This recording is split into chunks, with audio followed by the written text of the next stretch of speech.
Masterex, educación científica que impulsa tu futuro. Buenas, ¿me escuchan? Sí, se te escucha, Juan. Perfecto. Perfecto. Ya, permítame, por favor, presentarte, para que puedas también tú hacer la presentación de pantalla y comenzar con tu presentación. Pero, Juan, qué gusto verte. Un placer. Vamos a dar inicio con eso, entonces. Bueno, nos complace nuevamente presentar a nuestro penúltimo ponente magistral del evento de Biotrain X, Masterex, quien también a la par es docente de Masterex en la Escuela de Inmunología. Tenemos ahora al PhD, Juan Rosales. Juan es licenciado en Biología y Química de la Universidad Católica de Táchira, de Venezuela.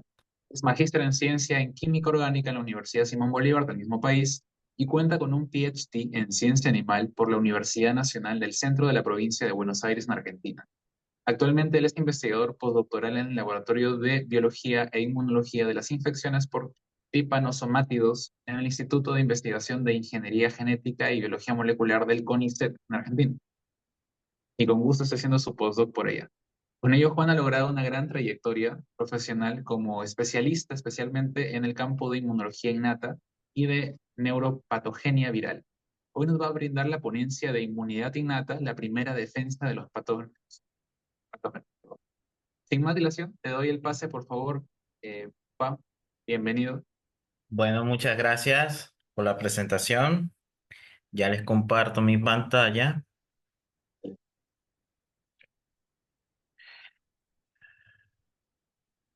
Bien.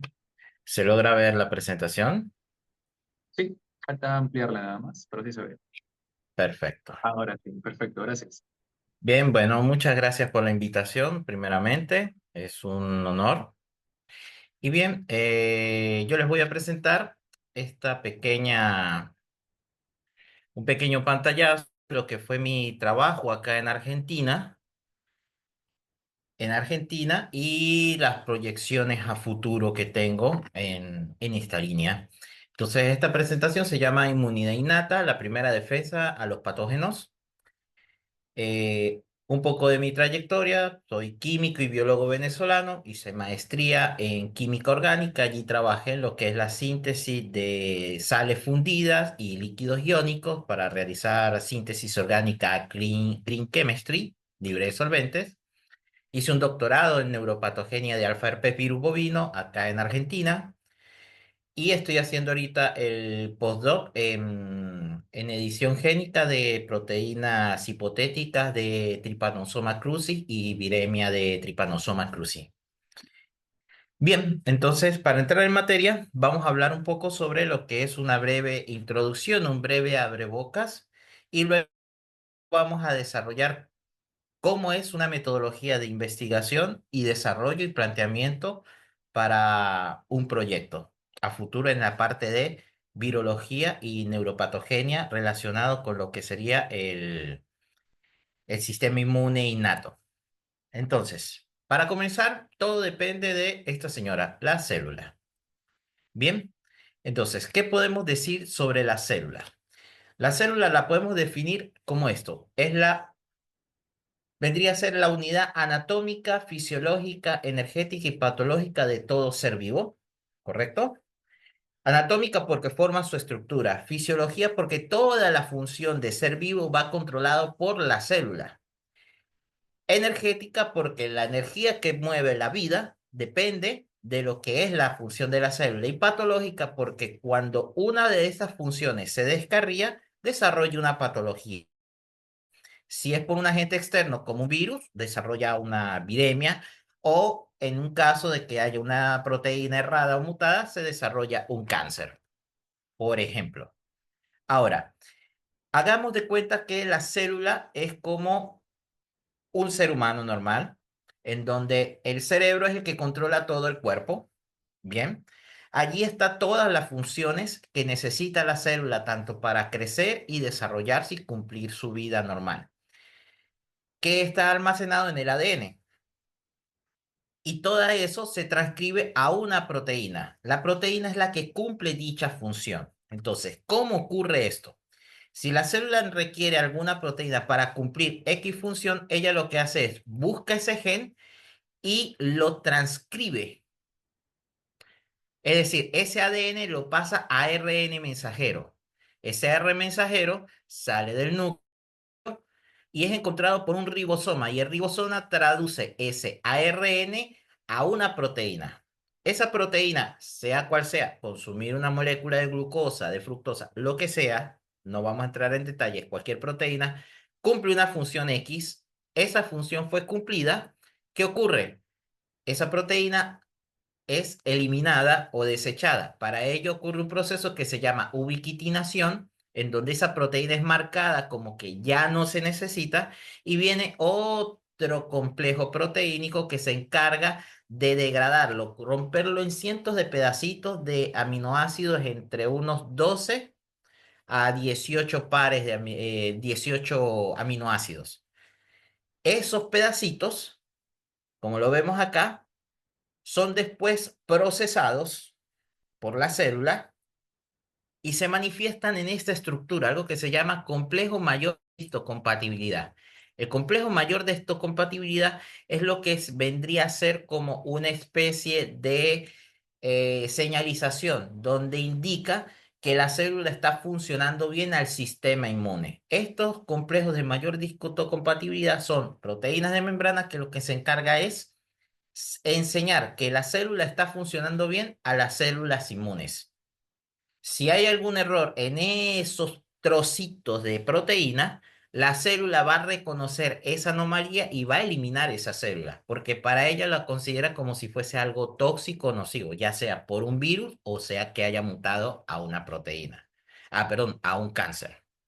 Entonces, eso es lo que definió o lo que conocemos nosotros como el dogma central de la biología, en donde el ADN se transcribe a ARN, el ARN se traduce y luego se cumple su función. Bien, ahora, ese complejo de histocompatibilidad, como le dije, en inglés sería Major Histocompatibility Complex. Son proteínas de membrana que funcionan como receptores que activan el sistema, modulan lo que es el sistema inmune desde un punto de vista celular y humoral, es decir, respuesta de células y respuesta por anticuerpos o citoquinas. Y ellos podemos clasificarlo en dos grandes grupos: el complejo mayor tipo 1 y el complejo mayor tipo 2. El tipo 1 se encarga de procesar antígenos o, digámoslo así, infecciones que están intracelulares, como decir parásitos intracelulares obligados, por ejemplo, el Trypanosoma cruzi, o infecciones virales. En cambio, el histocompatibilidad 2 se encarga principalmente de lo que es antígenos procesados por células presentadoras de antígenos, como serían natural killer, macrófagos, entre otros. Bien, esa es la diferencia entre uno y otro. Y otra gran característica es que el complejo de tipo 1 se encarga es de activar principalmente la respuesta celular, los linfocitos tipo T. En cambio, el complejo mayor tipo 2 se encarga de activar el complejo B. Pero ya esto vendría a ser como la segunda opción o lo que sería el quenching a lo que es la inmunidad adaptativa. Ahora vamos a comenzar a definir qué es inmunidad. Ya va un momento que esto no me deja ver acá. Perfecto. Ahora sí. Entonces, ¿qué podemos decir? Para ello vamos a definir inmunidad, que es un estado de resistencia natural o adquirida que tienen algunos organismos ante diversas enfermedades o agentes infecciosos tóxicos. Eso es inmunidad. Y todo eso va controlado por un sistema que está formado por distintos órganos, tejidos, células, que ellos trabajan en conjunto para contrarrestar infecciones, enfermedades y agentes extraños, incluso hasta injurias. Entonces, ese sistema inmune se clasifica en dos tipos. Uno va medido por la inmunidad innata, que es un mecanismo de defensa inespecífico que el huésped utiliza en las primeras horas después de la exposición a casi cualquier microbio o injuria. Definamos injuria, un ejemplo con esto es, por ejemplo, ustedes están clavando un martillo en la pared y de repente fallaron el golpe y golpearon inocentemente a su pulgar. ¿Qué es lo primero que ocurre? Hay una inflamación. Bueno, ocurrió una injuria donde se dañaron células en ese golpe, y a su vez eso causó una inflamación como una posible respuesta a ese daño celular que ocurrió. Y luego tenemos una inmunidad adaptativa que esa se encarga de ser específica y genera memoria y ataca puntualmente a un patógeno que sea invasor. Por ejemplo, gripes que ya hayamos padecido, COVID, etcétera. Que eso mayormente da mediada por lo que serían los anticuerpos. Entonces, esa es la diferencia. El sistema inmune innato es inmediato a los segundos de haberse dado la infección y responde igual a la misma forma. No distingue si es un virus, si es una bacteria o si es un golpe. Siempre la respuesta va a ser igual. En cambio, la adaptativa, la respuesta es dependiendo de qué patógeno acaba de hacer la invasión. Bien, y es más tardía en el tiempo. Acá podemos ver cómo sería los tiempos de la respuesta y qué células vendrían dadas en esa respuesta inmuninata. En las primeras 12 horas vendría a ser la respuesta inmuninata, donde el microbio invade y la primera defensa o la primera barrera sería la epidermis. Esa es una de las barreras inmunes innatas, porque responde igual a cualquier patógeno. Y luego tengo fagocitos, células dendríticas, macrófagos, NK o natural killer. Y luego viene estos compuestos, estas células me vienen programando o hacen como una transferencia o van estableciendo lo que sería la respuesta inmune adaptativa, que esa requiere más tiempo. Por ello es una de esas formas de la inmunidad adaptativa vendría a ser las vacunas. Por ello las vacunas se dan espaciadas en tiempos de 1 mes, 2 meses, 3 meses, para favorecer lo que sería una inmunidad como tal.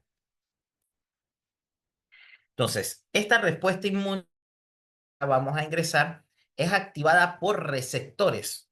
Esos receptores se conocen como uno de los principales son los receptores tipo TOL o TLR. Esos receptores son receptores transmembrana que están en células, en organelos que están membranados, puede ser la membrana plasmática o el endosoma, y ellos se encargan de reconocer los PANs, que son patrones moleculares a patógenos, es decir, reconocen todo lo que es extraño al cuerpo. Bien. Otra cosa, hay otros receptores también que reconocen los DAMs, que son patrones moleculares asociados a daño celular. Esto nos quiere decir que estos receptores reconocen lo propio de lo ajeno y lo propio que está dañado. Entonces, si hay una célula que está funcionando mal, esos receptores se activan y generan una respuesta inflamatoria. Y ahí vienen los macrófagos y ven, hay algo mal, eliminan a esa célula que está mal y la presentan como si fuese un antígeno. Y dice, esto está mal, si lo consiguen, elimínenlo. Eso es lo que hace este tipo de receptores con la respuesta inmune innata. Y una de esas características es que son proinflamatorios. Una de las características es que estos receptores, todos a excepción del 13, señalan vía dependiente MID88, perdón, y el 3 señala vía TRIF.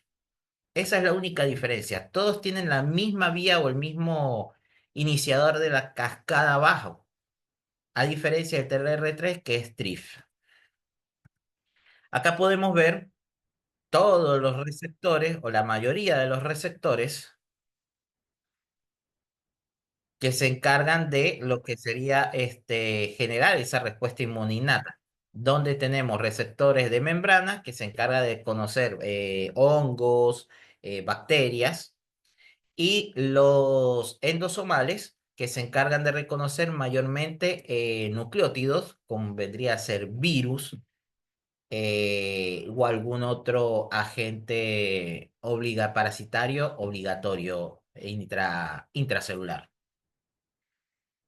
Entonces, todos estos receptores tipo TOL son los que se encargan de generar la respuesta inmune innata.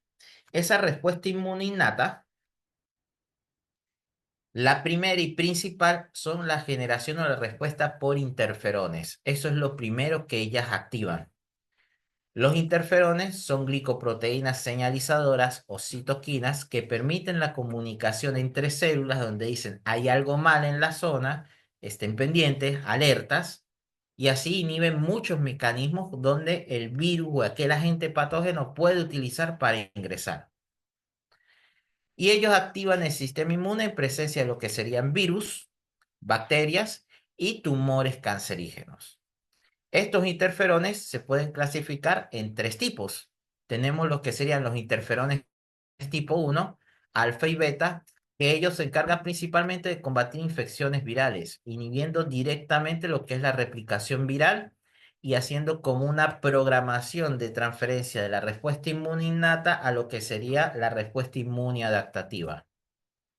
Luego tenemos los interferones tipo gamma, que ellos encargan de lo que es estimular principalmente el sistema inmune adaptativo con la respuesta celular mediada por células T. Cabe destacar que estos tipos de interferones tienen una tendencia a producir citoquinas proinflamatorias, es decir, a favorecer la inflamación, como factor de necrosis tumoral alfa, interleuquina 6, 1, 2, entre otros. Y luego tenemos lo que se conoce como el interferón lambda, perdón. El interferón lambda es unos interferones que fueron descubiertos hace poco, en el 2004, y ellos se han identificado tres genes que codifican tres proteínas diferentes, que si bien cumplen la misma función y señalan por distintos receptores, activan la misma vía de señalización. Bien, que sería el interferón lambda 1, lambda 2, lambda 3. Uno de esos mecanismos de respuesta que se da en la célula es la apoptosis. La apoptosis vendría a ser lo que es una muerte celular programada, en donde se eliminan las células dañadas sin causar daño a las células vecinas. El efecto contrario a la apoptosis es la necrosis, en donde la célula revienta o se muere y esas mismas vísceras, por así decir, que estaban dentro de la célula, dañan todas las células alrededor de esta. Por eso la apoptosis evita esto, haciéndolo de forma gradual y tiene ciertas características.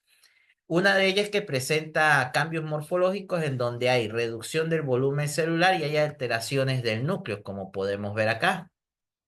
Bien. Comienza a formarse lo que es en esas alteraciones, los famosos cuerpos apoptóticos, que serían estas estructuras que están acá.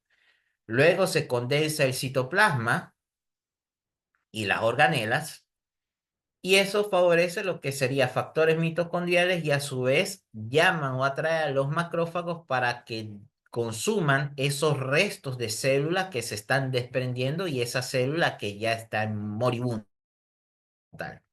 Y así evita de que se forme una respuesta proinflamatoria. Otro mecanismo que se utiliza como una especie de defensa a lo que es la presencia o la activación del sistema inmune es un proceso que se llama autofagia. Bien, la autofagia es una vía de degradación lisosomal que se encarga de lo que es reciclar el material intracelular. Y es un proceso muy fundamental en lo que es la homeostasis de células y tejidos. Siempre nosotros tenemos una autofagia, pero todos los excesos son nocivos, como también la deficiencia de los mismos. Entonces, como le dije, ellos regulan muchos procesos metabólicos, inflamatorios y de desarrollo en la célula y en los tejidos. Las alteraciones de esta autofagia es una característica muy frecuente en patologías neurodegenerativas, de cáncer, obesidad y también inflamatorias. Esto es muy importante. Bien, por eso es que uno de los mecanismos de respuesta inmune innato es la autofagia, para ver si se puede controlar la infección. Como les dije, es una vía crucial endógena de la célula para contrarrestar patógenos invasores. Bien. Por lo tanto, podríamos decir que la autofagia en una infección viral es una defensa intrínseca particularmente relevante en infecciones virales. aunque también es una carta de doble cara, por así decirlo, porque ciertos virus utilizan este mecanismo como un mecanismo de evasión de la respuesta inmune. Es decir, la célula lo que hace es agarrar la autofagia para eliminar cosas que necesita el invasor para desarrollarse y el virus reprograma eso. Entonces, en vez de eliminar las cosas del virus, elimina las cosas que utiliza la célula para contrarrestar la invasión. Bien. Ahora, ya vimos cómo es ese pantallazo, vamos a ver cómo sería un estudio de, de la respuesta inmune innata aplicado a investigación, ¿correcto? Entonces, acá tenemos lo que es la neuropatogenia de los alfa-herpes virus bovinos, rol de los receptores tipo TOL y su vía de señalización. Esa es parte de mi línea de investigación acá en Argentina. Entonces, ¿qué podemos decir? Los alfa-herpes virus bovinos son virus que están estrechamente relacionados con el herpes simples en el humano. Incluso los herpes virus bovinos se utilizan como modelo de estudio para los herpes simples y lo que sería meningitis en humanos, ya que estos herpes no son inocuos al humano, no infectan a las células humanas o al humano como tal. Por eso se utiliza como un modelo y al tener un 99,9% de homología proteica, es un modelo muy viable para estos estudios. Entonces, ¿qué características tenemos de los herpes virus? Son virus envueltos, como pueden ver acá, tienen una envoltura lipídica, tienen un diámetro entre 125 y 200 nanómetros, son virus de ADN de doble cadena. La palabra herpes proviene del griego herpein, que significa arrastrarse, por eso ellos infectan gran cantidad de células y animales y seres vivos, por eso están ampliamente distribuidos en la naturaleza. Y una de las características es que ellos producen infecciones latentes. Es decir, una vez que se infecta el individuo, la infección se puede controlar, pero no se puede eliminar. Siempre el virus va a reactivarse cuando hay una baja en las defensas del huésped. Bien, por eso es que nosotros de repente tenemos un herpes labietal y de repente se nos va y a los 5 meses, 2 años, nos deprimimos por X, Y o nos enfermamos de una gripe fuerte y comienza a reactivarse el virus. Se vuelve a formar otra vez la llaga. Es por eso, porque el herpes, una vez que infecta, no se elimina. La OMS publicó que de la edad de 12 años a 50 años, el 61% de las personas padece o tiene el herpes o ha padecido herpes. Entonces, acá al lado derecho vemos una fotografía en microscopía electrónica negativa donde vemos el herpes, el virión del herpes como tal. Y acá podemos ver cómo vendría a ser ese ciclo de replicación del herpes, donde el herpes se replica en el núcleo de la célula infectada y luego está migrando o liberándose al medio intersticial para seguir su infección. Bien. Entonces, esa es una de las características. Esta foto muy interesante porque da una muestra gráfica de cómo se van liberando y cómo se van produciendo estos viriones. Y esto es importante porque este virus tiene una peculiaridad. Tú lo puedes estudiar tanto los virus que están fuera de la célula, en el sobrenadante, como los que están dentro de la célula. Y eso te da información vital sobre lo que es la viremia de esta cepa. Yo trabajé con dos virus, que son los varicerovirus bovinos alfa o alfa herpes virus bovino, para simplificarlos, tipo 1 y tipo 5. Ambos virus son neurotrópicos, es decir, se desarrollan en células nerviosas. Bien, ¿qué sucede? Este, a pesar de desarrollarse en células nerviosas, producen cuadros patológicos totalmente diferentes. Y esa es una de las grandes dudas que tenemos. ¿Por qué si son neurotrópicos producen cosas diferentes? Entonces, es un virus envuelto, pertenecen al orden de los herpes virales, familia Orthoherpesviridae, subfamilia Alpha Herpesvirinae y son del género Varicerovirus. Cabe destacar que ahora les estoy diciendo, pero de repente la nomenclatura cambia a mañana, que hay que estar actualizándose mucho con lo que es la nomenclatura de los virus. Cuando yo inicié la investigación en el 2018, este era el nombre oficial. Bien, herpes virus bovine 1 and 5. Pero una vez pasaron 4 años, después de la pandemia, cambió a este nombre. Así que con virus hay que estar actualizándose en las nomenclaturas. Entonces, a pesar de ser neurotrópicos, producen patologías totalmente diferentes.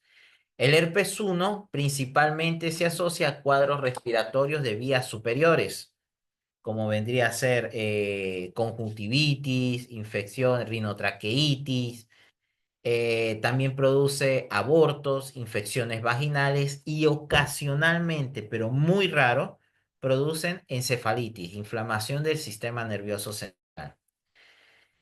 Y tenemos el herpes 5, que está principalmente en la causa de lo que es la patología de meningoencefalitis no supurativa en terneros. Una de las cuadros característicos es esto, la formación de epistóstonos, que vendría a ser como sobretensiones en el cuello del ternero o el huésped, que le hace esta curvatura hacia atrás. Esto es un signo neurológico de un daño por inflamación cerebral. Bien. Y acá podemos ver lo que sería la infiltración de linfocitos, glóbulos blancos y la formación de lo que se conoce como manguitos perivasculares, que es esa infiltración de glóbulos blancos donde hay un cuadro proinflamatorio en desarrollo.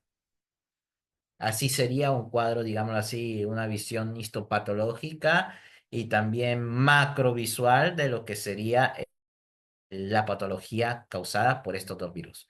Entonces, la gran incógnita es, ¿por qué si los dos están en el mismo sitio, infectan al mismo huésped, producen patologías diferentes? Esa es la gran incógnita. Por ello, una de las características de estos virus también, antes de ingresar en el tema, es que tienen una replicación normal que la de un virus de ADN, en donde hay una infiltración, una absorción del virus, llega a lo que sería el receptor de la célula, el virus ingresa, ya sea por difusión o por fusión de la membrana, membrana con membrana, o lo que sería una fagocitosis como tal. Luego el virus se desnuda y la cápside migra a lo que es el núcleo. En el núcleo, en el núcleo, esta célula, este virus, comienza a generar alto número de transcriptos virales, es decir, produce mucho ARN viral, que esa es una de las grandes explicaciones de por qué este virus, más adelante lo vamos a ver, vimos nosotros en los TLR, tienen ciertas funciones y reconocen ciertos patógenos. Entonces, este virus de ADN activa solo receptores de ARN. La pregunta es, ¿por qué si es un virus de ADN? Y esto se debe al alto número de transcriptos virales que se producen durante la infección. El ciclo de infección, que es diferente al ciclo de replicación, ¿correcto? Son dos cosas distintas. La replicación es cómo se produce una partícula viral y cuando hablamos de lo que sería el ciclo de infección, son los estadios que ocurren en el virus dentro del huésped. Una vez que el virus ingresa al huésped, genera una infección aguda. Si el animal o el paciente no muere por esa infección aguda, entra en un estado de latencia, en donde el virus va a estar latente, dormido dentro de las células sensoriales del ganglio trigémino, que sería esta estructura que está acá. Bien, este es el ganglio trigémino. Ahí es donde se genera la latencia de los alfa herpes virus bovinos. Pero el 5 también se determinó que genera latencia en el sistema nervioso central. Entonces, esa es otra gran diferencia que tiene uno con otros. Y esa reactivación genera cosas distintas, porque una se da fuera del sistema nervioso central y otra en el sistema nervioso central. Por lo tanto, nosotros planteamos la siguiente hipótesis y decimos que los cuadros agudos de meningoencefalitis no supurativa asociados a herpes 5 y su reactivación clínica, es decir, que la reactivación de este virus presenta síntomas, se debe a una respuesta inmune innata exacerbada, es decir, algo excesivo para la infección. En cambio, una respuesta inmune innata más restringida determina que la encefalitis por herpes 1 resulte menos frecuente. Su reactivación viral ocurre de forma subclínica, esa es una diferencia. Cuando se reactiva un herpes 5, el animal comienza a tener cuadros neurológicos, estos epitóstonos, se cae, etcétera. Mientras que en herpes 1, la reactivación es subclínica y el dueño del tambo o del rebaño de ganado no se da cuenta de que hay una enfermedad circulando. Entonces, luego de estos cuadros, decimos que ambas situaciones estarían mediadas por lo que es la señalización dependiente del TLR3 y TLR7 y de las citoquinas derivadas de la estimulación de estos receptores. Es decir, las diferencias de estos dos cuadros va a depender de estos dos receptores de la respuesta inmune innata. Entonces, como objetivo principal, nos establecimos de establecer si los TLR3 y 7 y sus vías de señalización son responsables de las diferencias en la patogénesis de herpes 1 y herpes 5 en modelo in vitro utilizando células neurales. Bien. Entonces, para este ensayo utilizamos 4 cepas virales. 2 cepas virales de referencia de herpes 1, que sería Cooper y Los Ángeles. Y utilizamos una cepa aislada de campo de herpes 5 que se llama 97613 y un recombinante natural para ver qué ocurría cuando se mezclaban estos dos virus en un virus totalmente diferente, que sería la cepa A663. También es una cepa de campo. Como líneas celulares utilizamos células MDBK, que son células de riñón bovino para formar el inóculo viral y también tener la contabilización o la titulación del virus. Y todos los ensayos los realizamos en neuroblastoma humano en la línea SHCY5Y. Estas células son muy interesantes para este estudio, ya que son células que son de origen neural y también con un breve tratamiento se pueden transformar en neuronas. Por eso da una gran información de cómo se comportarían en algo endógeno.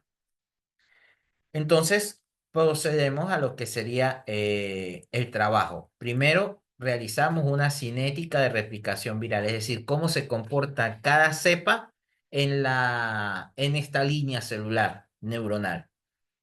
Y esto se debe a que este es el primer protocolo que utiliza estas líneas o unas células neuronales para estudiar estos virus, ya que el virus no infecta las líneas murinas o de ratón que se utilizan comúnmente, sino tiene que ser células bovinas, pero no hay cultivos de células nerviosas bovinas.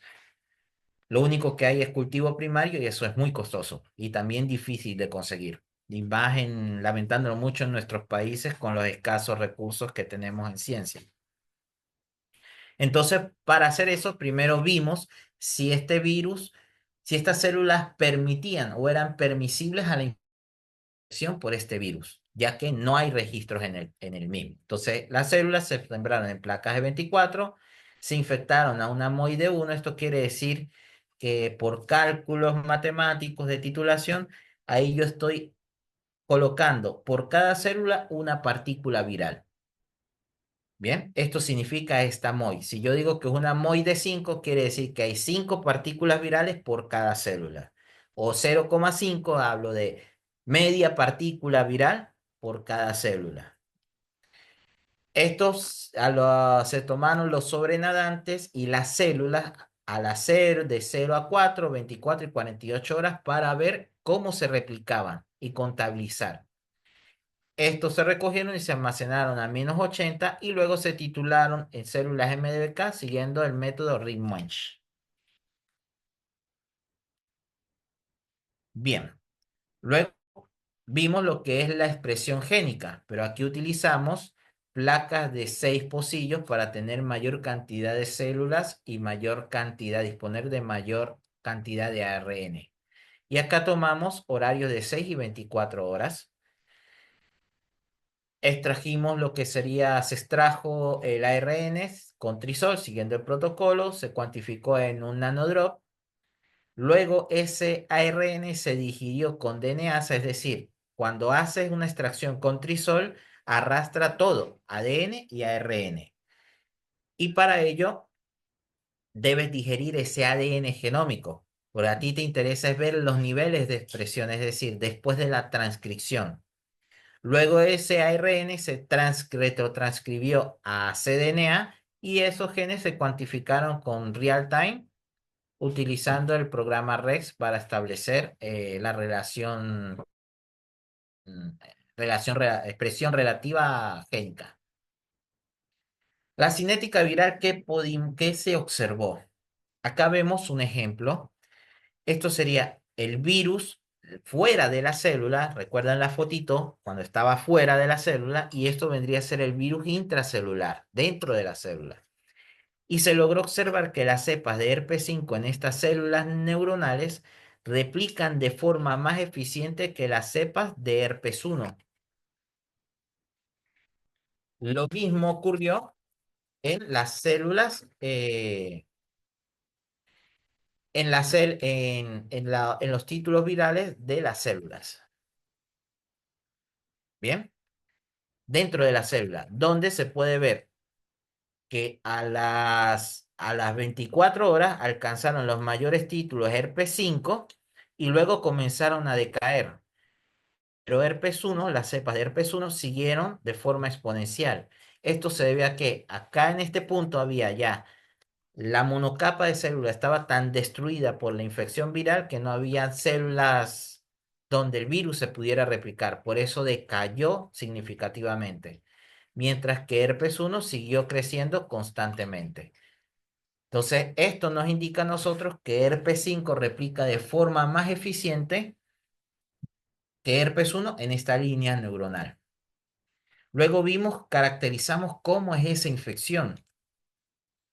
Para ello se utilizó inmunofluorescencia directa para saber a qué horario se detecta el antígeno y observamos que herpes 5 se detecta por inmunofluorescencia el antígeno dentro de la célula en las primeras 8 horas post-infección. En cambio, herpes 1 se detecta apenas a las 24 horas post-infección. Y luego vimos el efecto citopático, es decir, esta sería la célula sin infección sanas y acá sería el efecto del virus. Pueden ver cómo hay células o hay espacios en blanco donde el virus ha hecho estragos y ha matado esas células. Este efecto citopático se observó en herpes 5 en las primeras 8 horas, a diferencia de herpes 1 que comenzó a observar a las 24 horas y fue positivo en sí a las 48 horas post-infección, lo que indica que este virus es mucho más virulento y patógeno, el 5, que el 1 en esta línea celular. Y eso lo terminamos de confirmar con este ensayo de formación de placas de lisis, en donde las células son tituladas pero en un medio semisólido. Como el virus no se puede movilizar a estar sólido ese medio de cultivo, el virus solo se puede diseminar es célula a célula, de una célula que está de un lado a otro. Y eso se va a ver por en mayor cantidad de placas y de tamaño de las mismas, donde vemos que herpes 5 y recombinante natural tienen mayor formación de placas que las cepas de herpes 1. Esto es un indicativo de lo que es el potencial lítico y neurolítico que tiene este virus en esta línea celular. Y luego comenzamos a ver la expresión, donde vemos el TLR3. El TLR3 tiene una característica, es un TLR que es un receptor de muerte, es decir, una vez que se activa, él favorece la formación de apoptosis. Bien, por lo tanto, si yo mato la célula en las primeras horas de la infección, el virus no va a tener suficiente tiempo de replicarse y va a parar la replicación, porque al no haber célula, no hay replicación. Entonces, por eso vemos que hay un menor efecto y menor replicación de herpes 1 en esta línea celular que herpes 5. Y esto se debe a este factor. Si pueden ver, tenemos una alta expresión del TLR3 en las primeras a lo largo de toda la infección con herpes 1, pero herpes 5 inhibe este receptor. Es decir, no hay esta activación de la respuesta inmune innata. Por eso el virus se replica con mayor eficiencia. Este es uno de los mecanismos de evasión de herpes 5 en comparación a herpes 1. Y recombinante natural tiene un comportamiento intermedio entre herpes 1 y herpes 5. Y vemos el TLR7. El TLR7 es otro TLR de la respuesta inmune innata que vemos que está activado a lo largo de toda la infección con herpes 5, pero con herpes 1, perdón, con herpes 5 se inhiben las primeras horas de la infección, pero se activa significativamente a las 24 horas. Entonces, esta es otra vía en donde el virus aprovecha esta evasión o utiliza esta evasión como para favorecer o ganar tiempo y replicarse con mayor eficiencia y tener una mayor progenie. Y el recombinante natural sigue comportándose de la misma forma intermedia entre herpes 1 y herpes 5. Por eso vimos que los niveles de título estaban también intermedios entre estas dos cepas. Entonces, bueno, una vez que vimos esto, en las células infectadas y control sin infectar, decidimos utilizar agonistas de estos TLR, donde utilizamos Poli-C, que es un fragmento de ARN de doble cadena, que activa receptor TLR3 e imiquimod que activa el receptor TLR7. Y observamos lo siguiente. En rojo es las células infectadas sin tratamiento. En azul con Poli-C y en amarillo con imiquimod, donde podemos ver que en herpes 1 hay un efecto antiviral al activar el TLR tanto 3 como 7. Hay una menor replicación que las células sin tratamiento. En las cepas de herpes, en la cepa de LA, también de herpes 1, no se observaron unas diferencias significativas entre las células tratadas y sin tratar. Bien. Y en herpes 5 vimos algo bastante significativo, que el tratamiento tanto con Poli-C como imiquimod disminuyó significativamente en un tercio o en 30% la replicación del virus en los momentos de mayor replicación, que serían las 24 horas. Es decir, hay un efecto antiviral de la activación de este receptor. Y en el recombinante natural vemos que es un comportamiento intermedio, no hay diferencias significativas, pero sí hay una menor replicación con el tratamiento con imiquimod, con el receptor del TLR7. Ahora vamos a ver cómo sería esta expresión con distintos genes. Pero para ello, para simplificar un poco los datos, vamos a utilizar esta leyenda, donde vamos a ver en este gráfico la cepa. Aquí vamos a ver el gen que se está analizando. Este sería la expresión. Si vemos negativo o vemos que es menor que el control sin infectar, va a haber una flecha roja hacia abajo. Y si es mayor, va a estar verde hacia arriba. Y luego vamos a ver el tratamiento con imiquimod o Poli-C para este gen. Si está verde, significa que fue superior al control sin infectar. Y si es positivo, es mayor que las células sin tratamiento. Y si es menos, es menor que las células sin tratamiento. ¿Bien? Lo mismo ocurre aquí con IRF7, está aumentado en comparación a las células sin infectar y vemos que imiquimod elimina o disminuye la respuesta por IRF7 a las primeras horas y luego la regula a las 24 horas. ¿Bien? Y con Policy es igual a las 6 horas con el control, con la célula sin tratamiento, pero la regula a las 24 horas. Entonces comencemos. Vamos a ir por partes. ¿Cómo sería el TLR? Estudios previos dentro del grupo demostraron que el TLR9 en infecciones virales por herpes 5 y herpes 1 no tienen ningún efecto en el TLR9. Solo se activa el TLR3 y el 7. Entonces podemos ver que el TLR3, las infecciones por herpes 1 la aumentan a lo largo de toda la infección, mientras que herpes 5 lo inhiben. Por eso también podemos justificar por qué hay mayores títulos virales en herpes 5 en comparación a herpes 1. Y vemos que los tratamientos con imiquimod, si bien son mayores que el control, están regulados. Es decir, no son tan excesivos esta expresión del TLR7, del TLR3, perdón. Policy lo inhibe en las primeras 6 horas y luego se regula a las 24.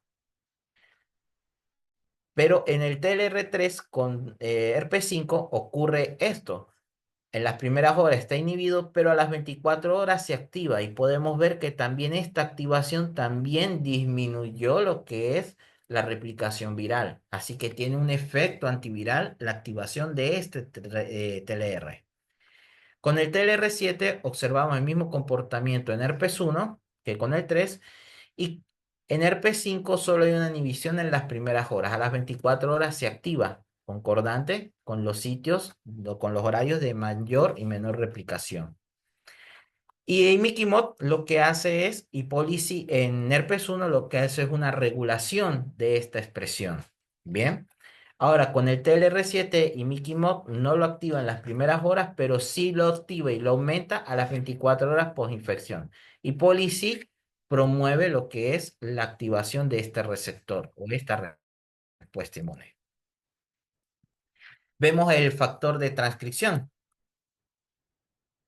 MID88, donde vemos que hay una actividad, hay una disminución en las primeras horas en herpes 1, pero está aumentada a las 24 horas. Lo mismo ocurre en los tratamientos con lo que es el tratamiento de los agonistas de los TLR. Aunque activa en todos, hay una regulación en los momentos pico y está positivo porque estaba totalmente inhibido en las células infectadas sin tratamiento. Y en herpes 5 está totalmente activado y sigue el mismo comportamiento a lo largo de toda la infección. Y el IRF3 vemos que está aumentado a lo largo de toda la infección en herpes 1, pero en herpes 5 solo está en las primeras horas de la infección y disminuye a las 24 horas. Y el tratamiento con ambos agonistas promueve la formación de IRF3 a lo largo de toda la infección. Vamos a ver ahora y el IRF7. El IRF7 en herpes 1 está aumentado a lo largo de toda la infección, pero en herpes 5 solo a las 24 horas. Bien, coincidente con lo que sería la activación del TLR7 y la respuesta antiviral a esta estimulación.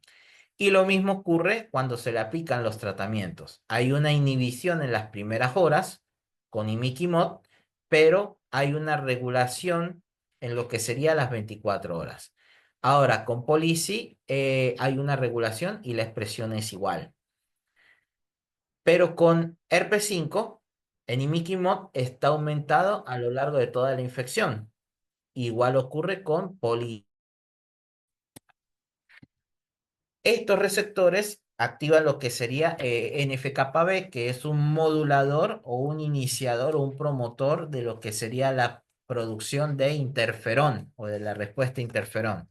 Y vemos que en herpes 1 está aumentada a lo largo de toda la infección. En cambio, en herpes 5 solo se aumenta en las primeras horas de la infección y luego disminuye a niveles inferiores al control sin infectar. Si vemos con imiquimod y policy en herpes 1, está aumentado a lo largo de toda la infección y lo mismo ocurre en lo que sería el tratamiento en las infecciones con herpes 5. Por ello hay una respuesta antiviral en estos tratamientos, lo que lo confirma. Y si vemos lo que es la expresión de los interferones, vemos que está aumentada en las primeras horas de la infección y luego disminuye a las 24 en estadios tardíos en ambas infecciones con herpes 1 y herpes 5. Y el mismo comportamiento se ve en lo que sería el tratamiento con los agonistas, tanto en herpes 1 o en herpes 5. Solo que en herpes 5 se observan, al ser negativo, hay una regulación, es decir, la producción de este interferón no es tan alta. Bien, es decir, es una regulación más acotada o responsable, no hay excesos. Y el interferón lambda, que vendría a ser, como les comenté, un interferón, en vez de ser proinflamatorio, es antiinflamatorio, vemos que está aumentado en las primeras horas de la infección. Ya en estadios tardíos, no hay expresión de este interferón. Y vemos que hay una respuesta regulada solo con imiquimod en las primeras horas de la infección en herpes 1 y lo mismo ocurre en herpes 5. Cabe destacar también que observamos que hay un efecto de feedback negativo entre en la expresión del interferón lambda, perdón, interferón alfa en los primeros horarios con respecto al TLR7. Se dice que la activación o la expresión de este interferón va mediada por el TLR7, pero a su vez tantos niveles de interferón alfa hacen que la expresión de este TLR esté reducida durante los aumentos o los picos de este interferón. Por ello está acá. Otro factor que se establece es que estos dos interferones son interferones, digámoslo así, tienen una correlación de actividad. El interferón alfa potencia el interferón lambda. Por eso es que está aumentado solo en las primeras horas. Al decaer este interferón en estadios tardíos, también decae el interferón lambda. Bien. Y bueno, lo que vimos, al bajar el interferón alfa, aumenta el TLR7, que sería estos datos que están acá. Si vemos el interferón beta, está activo a lo largo de toda la infección en lo que sería herpes 5, mientras que en herpes 1 está inhibido en las primeras horas y aumenta a las 24 horas. Y el tratamiento en herpes 1 lo que hace es inhibe la expresión de este interferón a lo largo de toda la infección. En cambio, en herpes 5 el interferón beta se regula con imiquimod a lo largo de toda la infección, se inhibe en las primeras horas con policy y aumenta a las 24 horas. Otro factor que vimos importante es la autofagia, que vimos que era un factor relevante en la replicación viral y en el control como respuesta inmune innata. Lo que vimos acá es que medimos LS3. LS3 es una proteína constitutiva del autofagosoma. Solo se presenta cuando se forma el autofagosoma. Entonces, si hay LS3, hay autofagia. Si no hay LS3, no hay autofagia. ¿Bien? Entonces, vemos que en herpes 1 hay una disminución de LS3 a lo largo de toda la infección, pero en herpes 5 está aumentada a lo largo de toda la infección. Entonces, podemos ver, al haber menor autofagia, hay menor replicación, pero acá vemos mayor autofagia y vemos mayor replicación de herpes. Peculiar. Si utilizamos los tratamientos, hay un pequeño aumento en lo que sería en las primeras horas de la infección con policy en herpes 1 y en estadios tardíos con policy. Ahora, LC3 en el tratamiento con imiquimod a lo largo de toda la infección se inhibe con imiquimod. Si vemos el tratamiento hay una disminución significativa de lo que es esa expresión y hay una regulación en el tratamiento con Policy. Es decir, hay un efecto, una relación totalmente inversamente proporcional en la concentración de autofagia o de elementos de autofagia en comparación a la replicación. Medimos otra proteína más del autofagosoma para estar seguros que estábamos viendo y vemos BMP1, que es prima hermana de LS3, que está aumentada en herpes 1 a lo largo de toda la infección. Lo mismo ocurre en herpes 5. Pero si aplicamos un tratamiento con imiquimod en herpes 1, vemos que en las primeras horas sigue igual, pero a las 24 horas disminuye esa expresión de BMP1. Policy inhibe las primeras horas y está significativamente un poco más alta a las 24 horas. Pero vean herpes 5, inhibe imiquimod, inhibe por completo la formación de autofagia o de autofagosomas a lo largo de toda la infección. Y si lo vemos, hay una disminución de lo que sería la replicación viral. Pero si la aumentamos, como lo vemos acá, en estas horas, vemos que hay un aumento de esa replicación viral con Policy. ¿Sí lo ven? La línea azul. Mientras que amarillo está acá, la línea azul está aumentada. Y eso se da coincidente con los aumentos de la autofagia. Por lo tanto, herpes 5 o la infección por herpes utiliza la autofagia como un mecanismo de evasión de la respuesta inmune, más no la célula como una especie de defensa contra el virus. Y luego vimos el metabolismo mitocondrial. Ya estamos cerrando. ¿Y qué observamos? Que herpes 5 produce, al tener una mayor replicación a las 24 horas, que sería este 97613 herpes 5, vemos que en ese horario, y si analizamos la cantidad de ROS, que sería decir así, el metabolismo, el aumento de las especies reactivas de oxígeno, que indica una mayor respiración, mayor producción de respiración celular y metabolismo mitocondrial, perdón, celular no, mitocondriales, vemos que está aumentada en herpes 5 en comparación a herpes 1 y vemos una mayor replicación de herpes 5 en comparación a herpes 1. Si vemos en la bibliografía, se dice que algunas infecciones virales, al aumentar la producción de ROS, hay un aumento de la replicación viral y hay un aumento en lo que sería la inflamación de los tejidos. Bien, entonces, al haber mayor ROS, hay mayor replicación y hay mayor cantidad de inflamación. Por eso vemos ese cuadro diferencial en las patologías donde herpes 5 aumenta la presencia o la padecencia de lo que sería meningoencefalitis en comparación a herpes 1. Pero bueno, vimos esto. ¿Qué pasa si nosotros disminuimos estos niveles de ROS? Bueno, utilizamos un antioxidante que sería el NAC, N-acetilcisteína, y aplicamos este mismo ensayo, solo que hicimos un pretratamiento con NAT. A ver qué pasó. Y vean lo que ocurrió. Disminuyó en un 20%, perdón, en un 40% lo que es la replicación de herpes 5. Si vemos el anterior, disminuyó significativamente a niveles de herpes 1. Y si vemos lo que sería la expresión, vemos que la producción de ROS de herpes 5 disminuyó en comparación a las células sin tratar. Y los comportamientos o los niveles de expresión son muy similares a las células infectadas con herpes 1. Quiere decir que al haber menor producción de ROS, hay menor replicación viral, lo vemos acá, y por lo tanto debe haber una menor inflamación de tejidos. Entonces, esto es una buena idea sobre un nuevo target para tratar lo que sería infecciones virales o meningoencefalitis producidas por infecciones virales.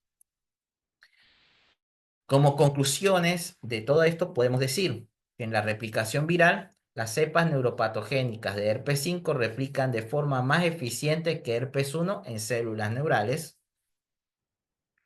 Herpes 5 muestra una mayor producción de virus extracelular y propagación célula a célula, lo que podría incrementar su virulencia y la capacidad de diseminación. Con respecto a la evasión del sistema inmune, podemos decir que herpes 5 inhibe la expresión del TLR3 y 7 en estadios iniciales. Esto no induce niveles significativos de interferón lambda 3, lo que sugiere un mecanismo de la evasión del sistema inmune por herpes 5. Herpes 1, en contraste, induce una alta expresión del TLR3 y 7 y provoca una respuesta temprana de interferón lambda 3, sugiriendo una respuesta inmune innata más eficiente y a la infección.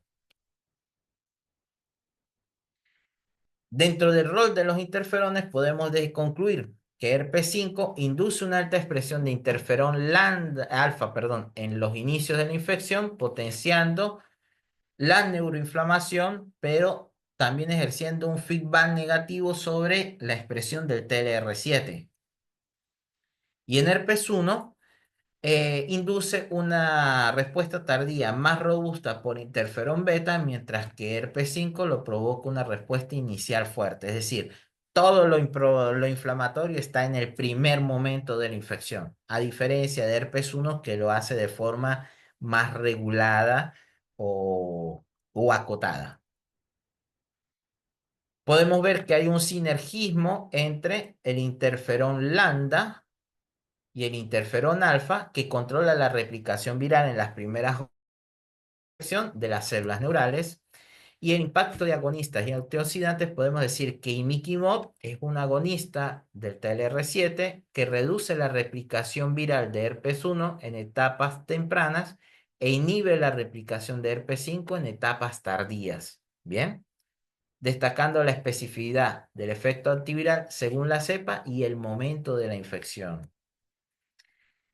Y el tratamiento con antioxidantes NAC disminuye la replicación viral en ambas cepas, especialmente en herpes 5, sugiriendo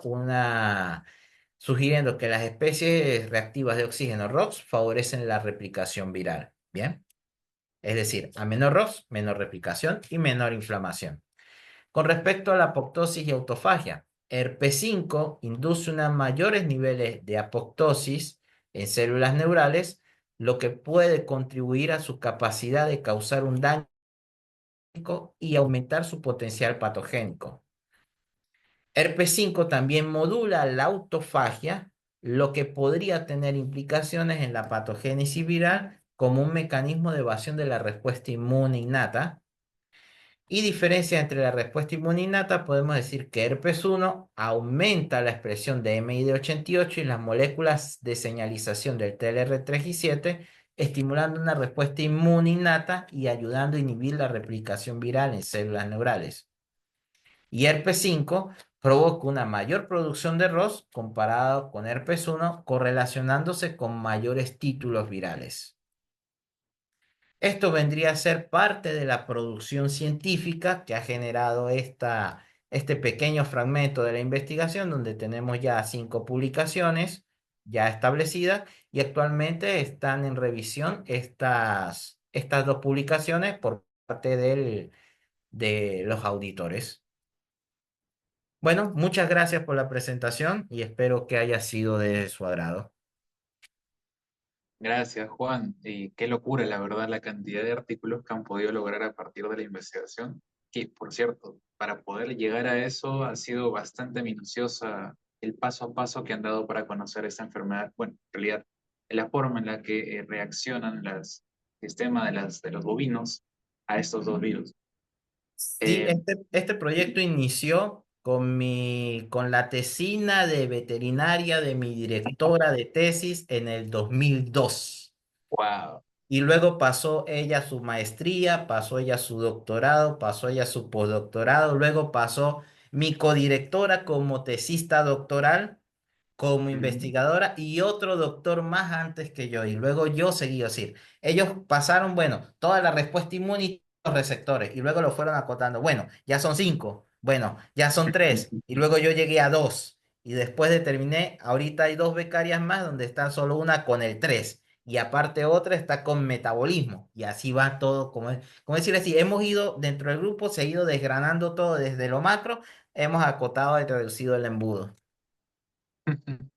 Se nota el impacto que puede tener en la carrera de una persona profesores que inspiren.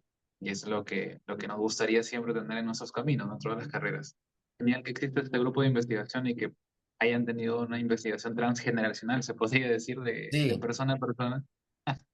Es genial. Tenemos una pregunta para ti, de Roberto ajá. Canales, que nos la ha hecho por LinkedIn.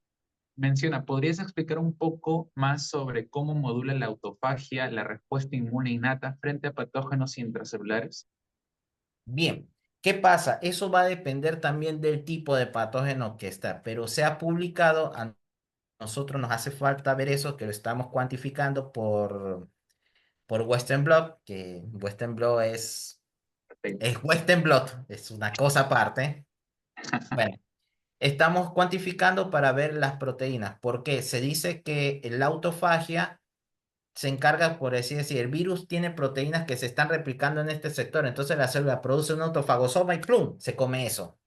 Pero Ujú. el virus hace como una especie de engaño y en vez de decir comerse esto de aquí, se come esto de acá, que son proteínas como por así decir MAC-RG1 que activa, o RIG-1, perdón, RIG-1, que activan esa respuesta inmune innata. Entonces, esta vendría a ser la única herramienta que le queda a la célula y de repente el virus engaña, no, comiste esto y le quita esa herramienta. Entonces, por eso es que se dice que el autofagia o el aumento de la autofagia en esas infecciones virales o es un mecanismo de esa evasión, porque le quita esas herramientas extras que tiene la célula para defenderse. O sea, Claro, utiliza sus mismas armas contra ella. claro. Es prácticamente como una guerra interna en la célula para la... Eh, Exactamente. Ok. exactamente, tal cual. Yo tengo una consulta para ti, porque después de tu ponencia y de conocer un poco más acerca de los virus que has trabajado, me quedó un poquito la duda respecto a la homología que podría haber con la encefalitis espongiforme, con lo de las vacas locas por priones. Yo sé que no son obviamente los virus, que son proteínas que están dañadas, pero me quedó la duda de si es que estos priones generaban algún mecanismo que impactaba en la respuesta inmune, innata, perdón, de las células también neurales. ¿Va por ahí Sí, la cosa o no? sí, van por ahí, van un poco por ahí, porque ¿qué sucede? Los priones lo que hacen es, digámoslo así, en términos generales, los priones lo que hacen es favorecer un estado de hiperinflamación. Ujú. Entonces hace como que sobreexcitan a lo que serían los proteosomas, que es uno de esos mecanismos, y comienzan a comerse todo lo que se les atraviese. Entonces, por Wow, eso es que se van formando esas pequeñas esponjitas, porque las células se van deteriorando ellas mismas. claro. Claro, es igual en el tema del daño que pueden causar. Obviamente los mecanismos son diferentes y al final, pues, porque mencionaste que también había un tema de debilidad muscular, me parece, que empezaban a caerse por la meningoencefalitis causada por herpes. No, sino ¿qué sucede? Como hay un cuadro inflamatorio, hay como especie de microconvulsiones en el momento. Entonces el Ok, animal entra en tembladera y se cae. Hace, incluso hace un efecto, a veces se confunde con el mal de las vacas locas. claro, claro. Yo también me Incluso, confundí con este. exactamente, incluso acá en Argentina también este virus circula mucho. O sea, en Argentina por herpes se ha cuantificado que se pueden perder hasta aproximadamente 3.000 millones de dólares en pérdidas. ¿Qué Wow, es pasa? bastante. Sí, es bastante. Entonces, el país, por así decir, también hay ciertas plantas que causan estos síntomas. Entonces, lo que hacen es, el ganadero, este es uno de los pequeños problemas. Si sabemos que tenemos este problema, ¿por qué no utilizan un cuadro sanitario riguroso como tenemos con lactosa? Cada Claro. periodo se hace si tenemos Ujú, estos niveles de pérdida, pero como no está controlado en todos lados, pasa eso y ocurre en nuestros países, me imagino que Perú ha de ser similar, Venezuela y Colombia.